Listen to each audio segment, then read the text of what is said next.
안녕하십니까.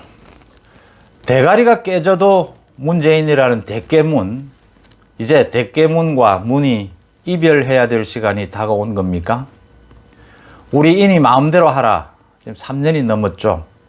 근데 인이가 정말 제 마음대로입니다. 인이가 대깨문을 외면하려고 하는 사건이 발생을 한 겁니다. 이게 참 처음 있는 일이죠. 이 정권 말기 정상 이렇게 봐야 됩니까? 물론 대깨문과 문이 언젠가는 헤어져야 될 운명이죠. 문재인 대통령이 퇴임을 해야 되니까요. 그때가 이제 슬슬 다가오고 있지 않느냐. 발단은 지난 12월 24일 역사적 판결이라고 제가 말씀을 드리는 윤석열 재판입니다. 윤석열 재판에서 홍순욱 판사가 윤석열을 검찰총장직에 복귀시키면서 발단이 됐습니다.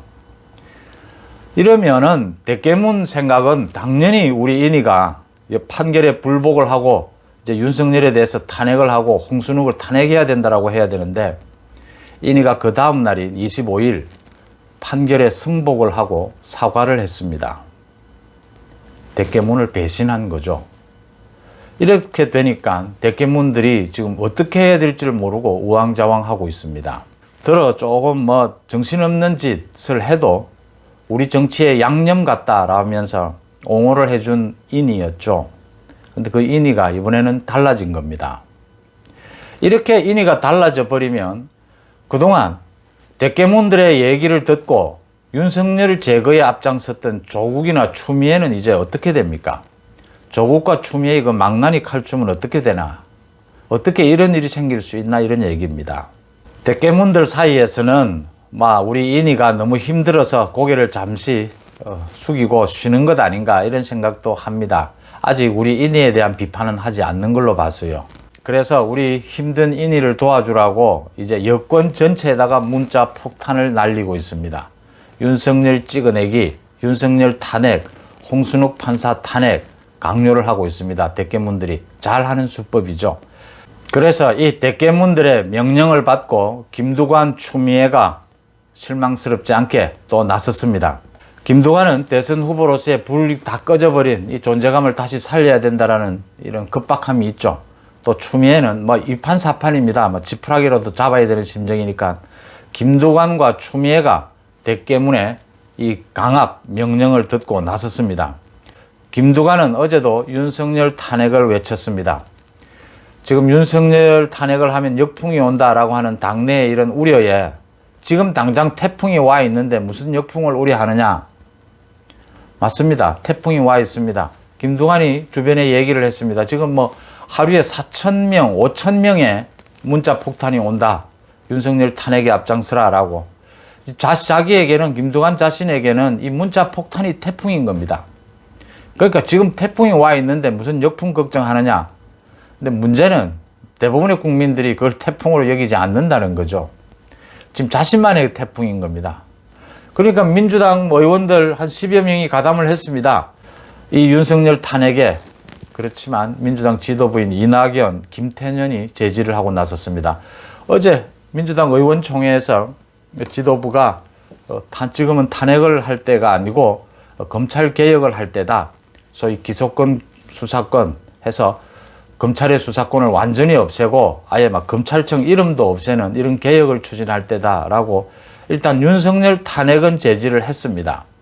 이렇게 제대로 안 되자 김두관이가 죽도 밥도 안 된다면서 투덜댑니다. 그렇지만 이 대세는 윤석열 탄핵은 이제 후폭풍만 불러올 뿐이다. 반대를 합니다. 탄핵을 외면하죠. 추미애도 탄핵을 주장하다가 이제 지난밤에는 홍순욱 그 판결이 문제가 있다고 지적을 했습니다. 지금 추미애는 자기가 관장하는 그 동부구치소에서 코로나로 인해서 아비규환, 생지옥 상태가 벌어졌는데도 그건 자기 일이 아니라는 듯이 지금 윤석열에 매달립니다. 이제 지푸라기라도 잡는 심정이겠죠. 이제 윤석열 그 재판, 홍순욱 그 판결에 대해서 문제를 삼습니다. 홍순욱 판사가 이렇게 판결을 했죠. 그 5명으로 윤석열 징계위를 시작했다가 이제 4명이 되지 않았습니까? 심재철이가 빠지면서 4명이 된 상황에서 기피 신청이 오니까 기피 신청을 당한 사람을 한 명 빠져야 되니까 3명이 이 기피 신청을 의결을 한 것. 이렇게 돼서 이건 무효다라고 한 겁니다.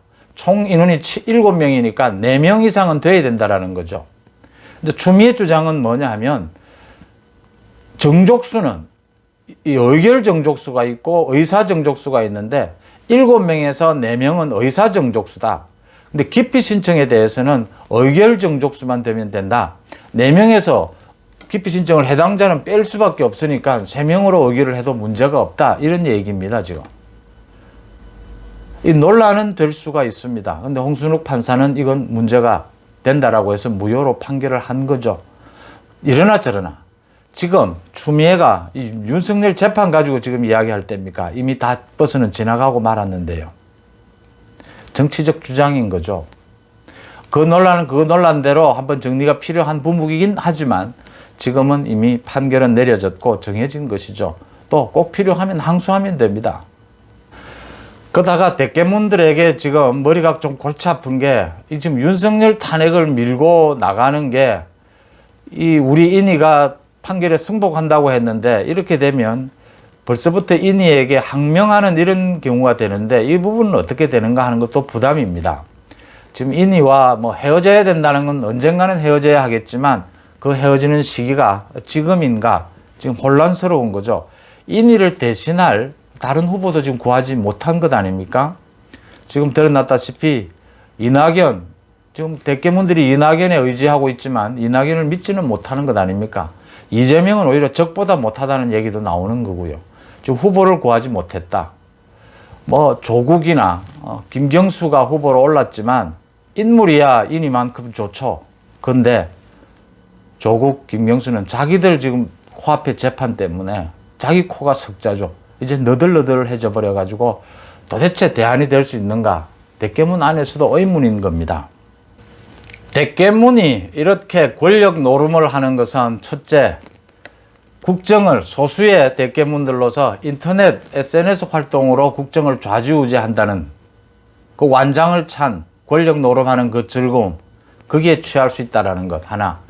둘째, 뭐 노동단체, 시민단체, 지역적인 이런 걸로 인해서 문재인 정권에서 많은 이득을 챙길 수 있다는 것.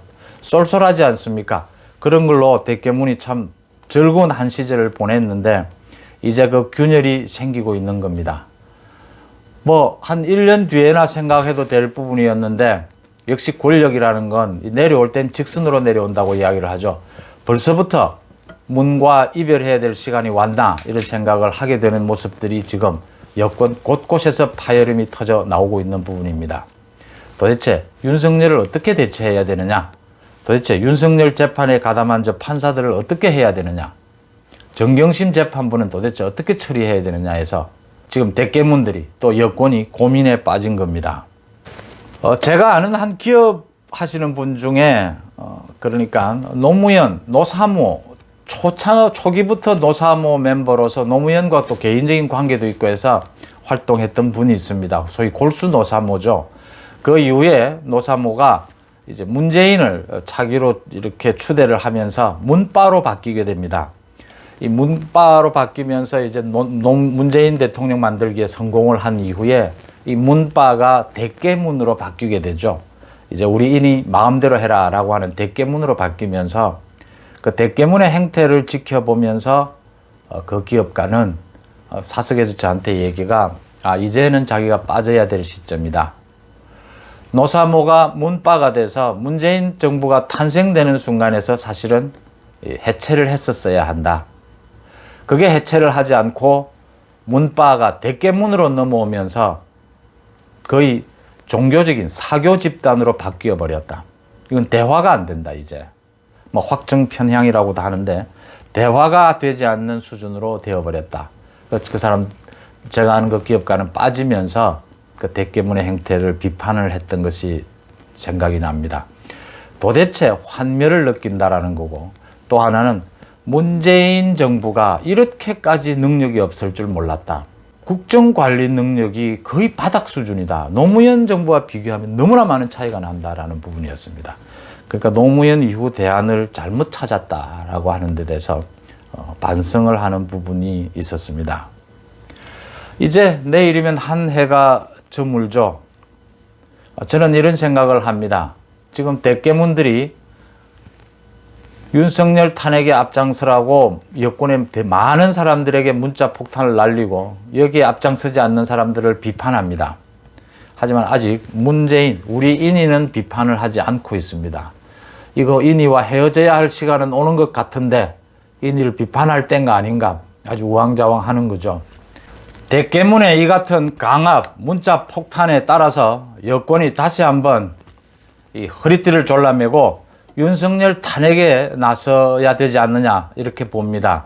윤석열 탄핵, 또 안 되면 특검, 국정조사, 또 안 되면 공수처를 만들어서 빨리 윤석열을 수사하고 1호 수사로저로 했어요. 또 윤석열뿐 아니죠. 지금 윤석열 재판을 한 판사, 그 다음 정경심 한 재판 판사 모두 공수처로 수사를 하고 탄핵도 하고 하는 것이 맞다 이렇게 봅니다. 지금 여러 가지 여권 내에서 대깨문과 균열이 일어나고 이제 대깨문으로부터 욕을 듣는 사람도 있고 대깨문으로부터 잘하고 있다는 소리도 듣는 사람도 있는데 아직은 헤어져야 할 때가 아니지 않나. 그래도 이름이 대깨문 아닙니까? 문을 바꿀 대깨리로 되든지 대깨박으로 되든지 대깨김으로 되든지 누가 나오기 전까지는 아직은 같이 가야 될 시간이 아닌가 이렇게 봅니다. 그래서 다가오는 새해에는 새해 전체를 윤석열 탄핵으로 채우는 한이 있더라도 윤석열 수사, 윤석열 구속으로 채우는 한이 있더라도 대깨문들과 똥똘 뭉쳐서 문재인 정권이 대깨문들의 뜻을 받들어서 윤석열과 이 재판부 판사들에 대한 탄핵을 추진해야 되지 않나 이렇게 생각을 합니다. 그리고 장엄하게 마지막에 장엄하게 이제 남은 그러면 갈수록 이제 국민들 속에서 그러지 않아도 진절머리를 내지 않습니까? 이제 고립이 되어 갈 겁니다. 대깨문과 함께. 그래서 문 정권이 대깨문과 함께 장렬한 최후를 마치는 것. 그것이 이제 우리 정치에서 다시는 나타나서는 안 될 아주 나쁜 팬덤 정치, 아주 저급한 팬덤 정치, 그렇게 해서 완전히 우리 정치에서 사라져야 하지 않나. 저는 그렇게 생각을 합니다. 여러분 생각은 어떻습니까? 고맙습니다.